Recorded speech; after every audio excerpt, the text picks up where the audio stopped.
Badrinath temple में, बद्रीनाथ मंदिर में जो थोड़ी गड़बड़ी हुई है उसके लिए हेमंत द्विवेदी ने तुरंत जांच का आदेश सरकार से करने का आग्रह किया है और उन्होंने जो दोषी पाया गया था उसके खिलाफ तुरंत एफआईआर दर्ज किया। सरकार के अधीनस्थ कोई मंदिर देश में न हो, सरकार के अधीनस्थ कोई मंदिर देश में न हो। देश का मंदिर महात्माओं के पास, भक्तों के पास और सामान्य ट्रस्ट के साथ रहना चाहिए। किसी के पतन का जश्न ना मनाएं तो अच्छा है।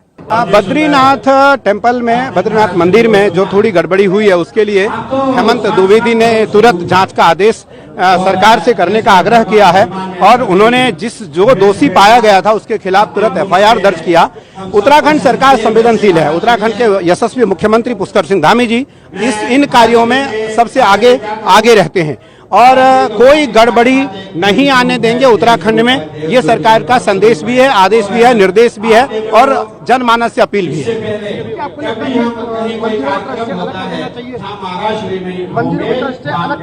बिल्कुल, जो धार्मिक मंदिर हैं उसको ट्रस्ट से अलग कर देना चाहिए। सरकार के अधीनस्थ कोई मंदिर देश में न हो, सरकार के अधीनस्थ कोई मंदिर देश में न हो। देश का मंदिर महात्माओं के पास, भक्तों के पास और सामान्य ट्रस्ट के साथ रहना चाहिए। जो एसआईटी बनाई थी आज एसआईटी ने वहाँ के जो कर्मचारी हैं उनके बयान बिल्कुल, आपने सही कहा। जो एसआईटी बनी है उत्तराखंड की, एसआईटी बनी है, उस एसआईटी से निस्संदेह पारदर्शिता आएगी और पुष्कर सिंह धामी जी मुख्यमंत्री उत्तराखंड, यशस्वी मुख्यमंत्री उत्तराखंड के निर्देश में वो व्यक्ति बख्शा नहीं जाएगा यदि वो दोषी है तो। मुझे लगता है निस्संदेह प्रधानमंत्री नरेंद्र मोदी जी राम जन्मभूमि को लेकर के संवेदनशील रहते हैं और राम जन्मभूमि मंदिर ट्रस्ट में, राम जन्मभूमि तीर्थ में मुझे लगता है कि कोई भी कमी अगर आती है तो प्रधानमंत्री उसको स्वतः उसका देखरेख करेंगे। उत्तम सीईओ स्थापित हो, उत्तम सीईओ का चयन हो, उत्तम सीईओ वहाँ स्थापित किए जाएं। मुझे लगता है इस पर प्रधानमंत्री जी, योगी जी का मत चल रहा होगा और प्रधानमंत्री जी के निर्देशन में कोई देश का ईमानदार, सज्जन और कर्मठ सीईओ ही राम जन्मभूमि तीर्थ का सीईओ बनेगा।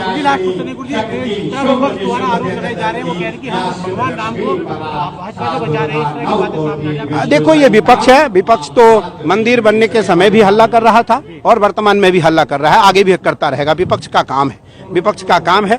मेरा काम है धर्म को बचाना, परंपरा को बचा करके रखना, परंपराओं को बचा करके स्थापित रखना है और मुझे लगता है कि उसमें प्रधानमंत्री नरेंद्र मोदी जी एक तिल के बराबर भी किसी प्रकार की कोई कमी नहीं छोड़ेंगे धर्म परंपराओं को बचाने में। जो जांच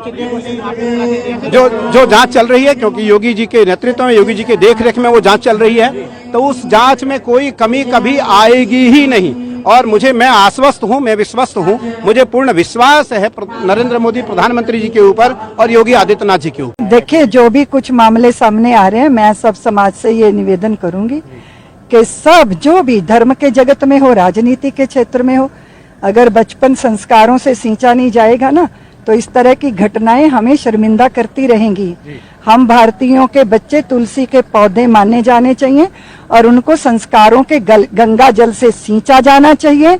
वो वासनाओं की शराबों से ना सींची जाएं, तभी सुपरिणाम मिलेंगे। लेकिन मैं एक बात जरूर कहना चाहती हूँ कि अगर गंगा के तट पर कोई भ्रष्ट पंडा हमारे श्रद्धा का दोहन करे तो हम उससे गंगा के प्रति अश्रद्धा नहीं करते। अपने तीर्थ स्थानों के प्रति हमारी अक्षुण्ण श्रद्धा बनी रहनी चाहिए और इन बातों का शमन तभी होगा जब दंडनीयों को दंड मिलेगा। लेकिन इसको बहुत ज्यादा प्रचार प्रसारित करके ये हम ऐसा ना भ्रमित हो जाएं कि हम अपने तीर्थों से वंचित हो जाएं। तीर्थों की पवित्रता को, उनकी स्वच्छता को और वहाँ की पावनता को बनाए रखना हमारी भी जिम्मेदारी है, भक्तों की भी जिम्मेदारी है और व्यवस्थापकों की भी जिम्मेदारी है। इसलिए हम सब अपनी अपनी जिम्मेदारियां निभाएं। ये जो घटनाएं हैं ये हमें बता रही हैं कि हमें नैतिक दृष्टि से, चरित्र की दृष्टि से बहुत प्रबल होने की आवश्यकता है। जो कहा जा रहा है वो आचरण में होना चाहिए। मनसा वाचा कर्मणा हम एक हों, ताकि कम से कम इतना तो हमें नैतिक आधार रहे कि किसी के द्वारा अर्पित की गई न्यौछावर पर हमारी गिद्ध दृष्टि ना हो। इसीलिए ये सब संस्कार घर घर बहुत जरूरी है, क्योंकि माँ की कोख से लेके 14 साल तक व्यक्ति का व्यक्तित्व बन चुका होता है।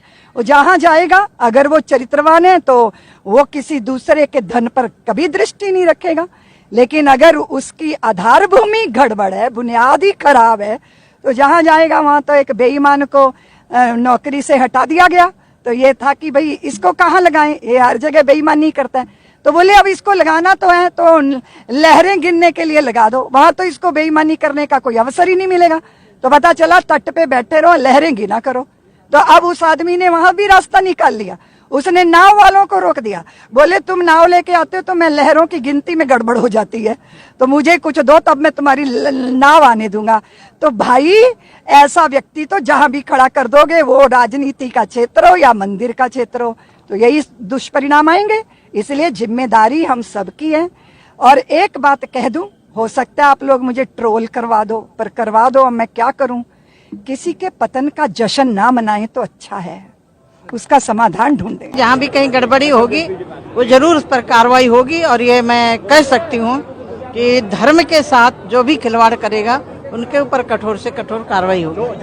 जो SIT है उसने आज बयान भी दर्ज किए हैं बद्रीनाथ जो कर्मचारी। नहीं, अभी बयान मैंने सुना नहीं तो अभी जवाब नहीं दे सकती। दीदी एक छोटा सा क्वेश्चन, मंदिर की चढ़ाई भगवान कृष्ण नहीं, कहीं भी हो रहा, देखिए कहीं भी हो रहा हो उसका खुलासा होना चाहिए और कार्रवाई होनी चाहिए। इसके नए CEO की बात अब सामने आ रही है, जो CEO बनेंगे उनकी नियुक्ति। नहीं, अभी मैं बता नहीं सकती। अच्छा दीदी VIP कल्चर हो, जो मंदिरों में VIP वो दर्शन होते हैं उन पे अब रोक लगा दी गई है, काशी विश्वनाथ में भी रोक लगाई है। नहीं, वह तो देखिए व्यवस्था तो आम जनता के लिए, वैसे VIP सबके लिए एक जैसी होनी चाहिए।